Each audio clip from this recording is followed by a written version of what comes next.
If you're anything like me and you're a man about town, you see, or woman, or person, you see more and more EVs on the road today, the sort of green number plates as we see there. But with, car manufacturers are saying that electric is the future. Now, is it though really? Well, we've got some questions in from people who watch us on YouTube and TikTok and that other one, Instagram. And they're like, so is it actually worth buying an electric car in 2025? Well, if you want somebody to say no, then go and look at another publication. But considering this is EV powered and I'm George, I'm here to say yes, this is probably the best time ever to go electric. Charging is one of the things that most people who don't want to make the switch from internal combustion to electric is one of the biggest obstacles. And I get it. Like, just when I first drove an electric car, I couldn't charge anywhere. And when I could, the chargers were broken and they didn't work, and the whole thing was just generally a bit, I can't say it because that'll get struck on YouTube, but it was suboptimal, let's say. But now, since the start of 2025 alone, we now have over 82,000 chargers in the UK. I can't remember exactly how many have been installed since the start of the year, but I think it's something like 8,000. That's really good progress. And these are just public ones. This isn't including what you can have done at home or at work or whatever. Now, charging prices is another obstacle. Don't mind me. Public charging, well, it depends. You can sign up to certain charge point operators and you will get a discount for doing that. In fact, if you buy an old Tesla, that even comes with free supercharging. It's seriously impressive. But if you're looking at public charging, the lowest I've got it down to was via a Tesla supercharger. And do check, because a lot of EVs now are compatible with Tesla superchargers, which you can see here. If it's got one of these, a DC charger, it'll work with the supercharger, no problem. Prices for Tesla supercharging are about, they can be as low as 59p per kilowatt hour. It's not cheap, but it's still a lot less than you pay. Well, the most I've paid is 89p per kilowatt hour, and that gets very, very expensive. And I do understand the argument then, because it's almost as much as it is to fill up an ICE car. However, what a lot of manufacturers and charge companies, Omi's one of them, Octopus is another, is, if your house can take it, if you're renting, then do check with your house owner about having a home charger installed. Now, if you do, and you go on an off-peak plan, which is generally between about 11 at night till 7 in the morning, it's generally 8 hours from, I don't know, that or midnight till 8, where you can charge your car when the grid is at its cleanest and electricity prices are at their lowest for as low as 5p per hour. Again, do go and check which energy providers do this, but yeah, it's literally as cheap as chips. We actually found out I can't remember what car it was, but you could charge a big sized, a big EV like this with a decent sized battery for less at home. I think it was about £5, for less than it would cost you to go for lunch in Jeremy Clarkson's pub. Range is another thing that people often cite about not wanting to switch to an EV. For example, they go, oh, it's only got 250 miles of range. Yeah, well, when was the last time you drove 250 miles in a day? Genuinely. Like, you haven't. Not for a very long time. This, for example, 310 miles.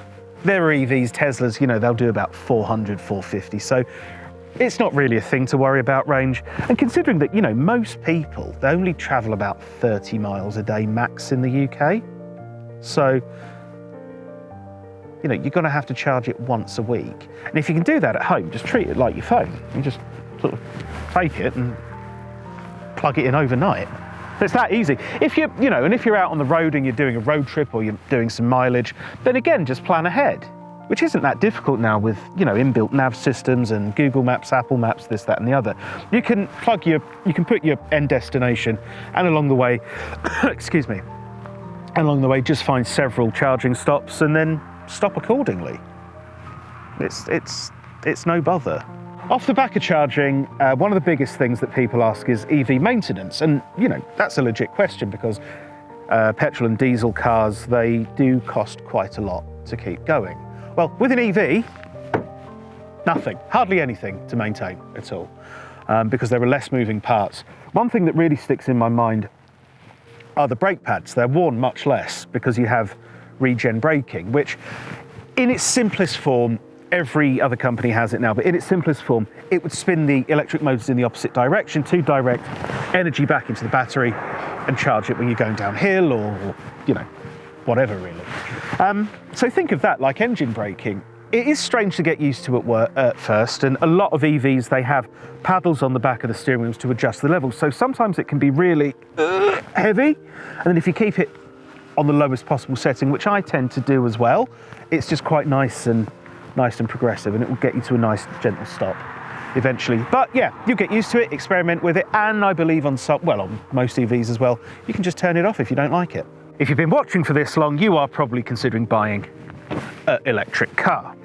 Now, there are several ways of doing this. You can buy it outright, which is quite expensive, because I think most EVs, they start at around 46 grand now, brand new.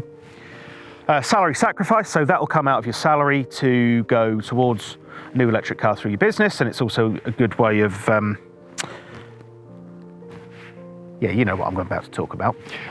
You can PCP it, which is probably the easiest way to go into the EV world. You can do that with brand new or second hand. Then once your lease is up, you give it back. Nothing to lose really, as long as you keep within the terms and you don't, you know, abuse the vehicle or anything.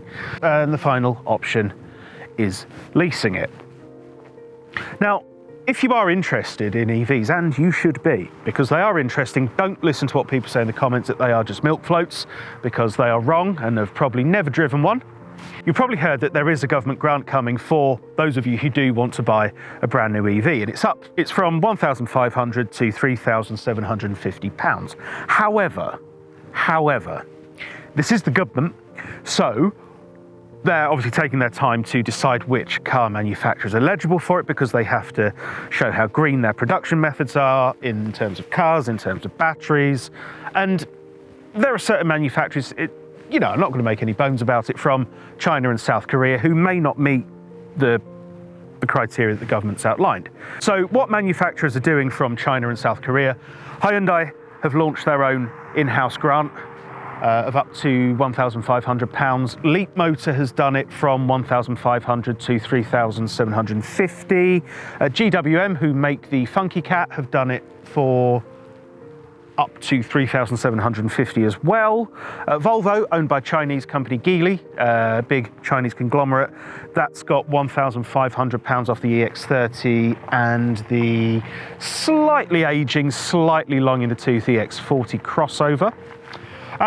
There are actually plenty more of these on our website, evpowered.co.uk, so do look at what manufacturers are already offering discounts in-house on brand new EVs, and there'll be more to come in the future, I'm sure. You're probably wondering then, should you buy an EV in 2025? Well, the answer's yeah. Car tech's getting better, charging tech and infrastructure's getting better and cheaper. That's very, very important. And you know, the cars are interesting, for sure. So, you know, my advice would be, try one out, see if you like it. If you don't like it, and that's absolutely fine. It's not for everybody. But if you do, then you can really look forward to several years of smooth, hopefully hassle-free motoring. And emissions-free motoring as well, which means you'll be saving a family of rabbits each time you go out. Thanks for watching. I'll see you next time.